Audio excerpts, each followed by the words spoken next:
Hi, thinking about getting yourself a Yamaha FZ07 as a first bike? Let's talk about it in this video. Stay tuned.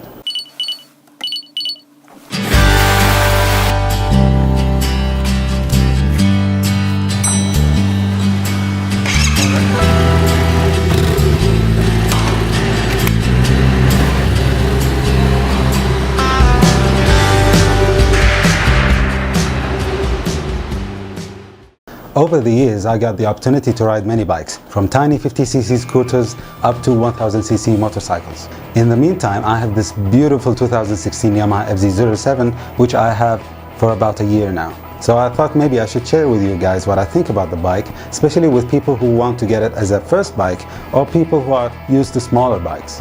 It's a middleweight beast with 689cc parallel twin engine. So the question is, will it suit you as a first bike? Most, if not all people will tell you to start small, and they're right. It's always better to be safe than sorry. But I don't think that's entirely true, because even though this engine produces power of 74 ponies, it won't flip you over on your back if you go easy on it. The only problem that you have is how to control your reactions and how gentle you twist that throttle.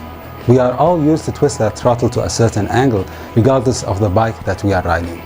So especially if you are a new rider, you automatically assume that twisting that throttle all the way will get you moving, but still you will have control over the bike, and that's exactly where you're wrong. It's the same with the clutch. You don't just release it all the way, you just release it gently until you reach the friction zone. The friction zone is where you start feeling the power and movement transferring from the front sprocket to the rear wheel as you release the clutch.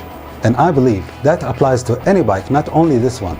But with this bike, if you disrespect it or underestimate its power, it will hurt you. Of course, handling this motorcycle will be different for beginners. It has some serious power and it weighs only about 180 kilograms. So with that power and weight, you won't even be able to tell the difference if you're a beginner. And if you tried riding smaller motorcycles, it will take you no time to get used to the extra weight, especially that the engine is really powerful. It will make sure that you don't feel those extra kilograms. The bike handles very well. It's so agile. Sometimes it feels like a small 250cc motorcycle. It's so nimble and thin, so you can maneuver your way out of any situation. And it loves the twisties too. I bet you'll love every turn. I know that a lot of people don't think of it as a touring or a long distance motorcycle.